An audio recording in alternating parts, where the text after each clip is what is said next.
যে রায় বেরোলো সেই রায়টা কতটা সাধারণ মানুষের কাছে গ্রহণযোগ্য? কতটা না, 0%।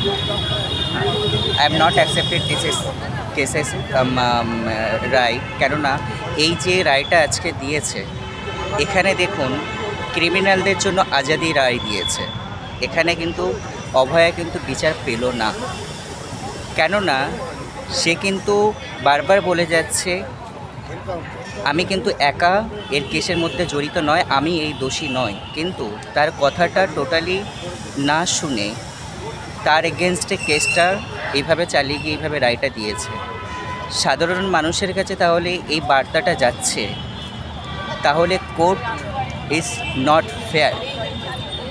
আমরা যাই বিচার চাইতে ন্যায়পালিকার কাছে, যদি ন্যায়পালিকা যদি এইভাবে যদি বিচার দেয়, এইভাবে রায় দেয়, তাহলে আমরা সাধারণ মানুষ কার কাছে বিচারটা চাইব? আমরা অনেক করেছি, উই ওয়ান্ট জাস্টিস, জাস্টিসটা গেল কোথায়? আমরা অনেক হেঁটেছি রাজপথ, রাজপথের রংটা গেল কোথায়? এই যে মহা তাবরের চাপেতে পড়ে এই যে কেসটা এইভাবে ঘুরিয়ে দেওয়া হলো, তাহলে এর দায় কে নেবে? এই মানুষটি একা তো দায়ী নয়, সে তো বারবার বলছে আমি একা নয়। যখন আইপিএসের নাম সে যখন ইনক্লুডিং করছে, তাহলে কিন্তু এখানে জাজ কিন্তু আরও মন করে পারলে আরোভাবে কিন্তু আরও প্রপার ইনভেস্টিগেশনটা আরও স্ট্রংলি ইনভেস্টিগেশন করতে পারত, সিবিআইয়ের ওপরে চাপ সৃষ্টি করতে পারত। তাহলে আপনারা ভালোভাবে ইনভেস্টিগেশন কেন করছেন না? তাহলে এখানে সিবিআইয়ের ফল্ট আছে। তাহলে এখানে কি আমরা চাইছি সিবিআইও বিক্রি হয়ে গেছে, জাজও বিক্রি হয়ে যাচ্ছে? আমরা বলতে বাধ্য, কেননা যেভাবে দিচ্ছে এখানে কিন্তু আমাদের অভয়া কিন্তু তার আত্মা শান্তি পাচ্ছে না।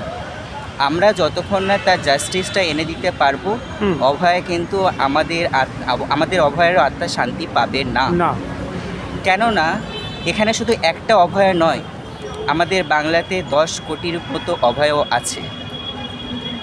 তো এইরকম কত শত অভয়ার প্রমাণ লোপাট হয়ে যাচ্ছে। তার মানে কি এখানে যদি আমি জানতে চাই, এখানে একটা কোশ্চেন আমি আইন প্রশাসনের দিকেও ছেড়ে দিলাম এই কোশ্চেনটা, যদি আপনার বাড়ির অভয়া হতো, এই রায়টা কি পেত? আপনার বাড়ির যদি আপনার কোনো মেয়ে যদি ডক্টর হতেন, এই অভয়ার মতন হয়ে যদি এইভাবে কি আপনারা বিচারটা দিতে পারতেন, রায়টা কি দিতে পারতেন? এবার হচ্ছে মেন পয়েন্ট,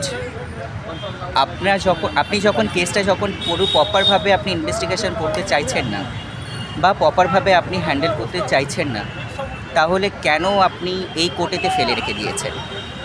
আপনি হায়ার কোর্টে ফেলুন, সেখানে কেসটা লড়তে দিন।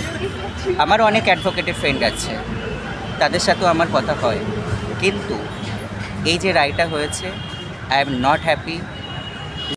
Please if you don't mind, আপনিও একটা প্রেস থেকে বিলং করেন, I respect your media, but আপনাদের মতো কিছু যে মিডিয়া আছেন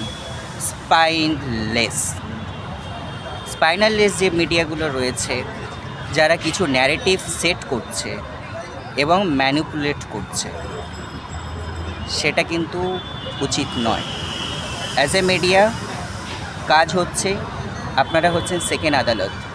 আপনারা কিন্তু প্লিজ আপনাদের কাছে একটাই রিকোয়েস্ট, সঠিক খবরটা মানুষের কাছে পৌঁছে দিন, সঠিক বার্তাটা মানুষের কাছে পৌঁছে দিন।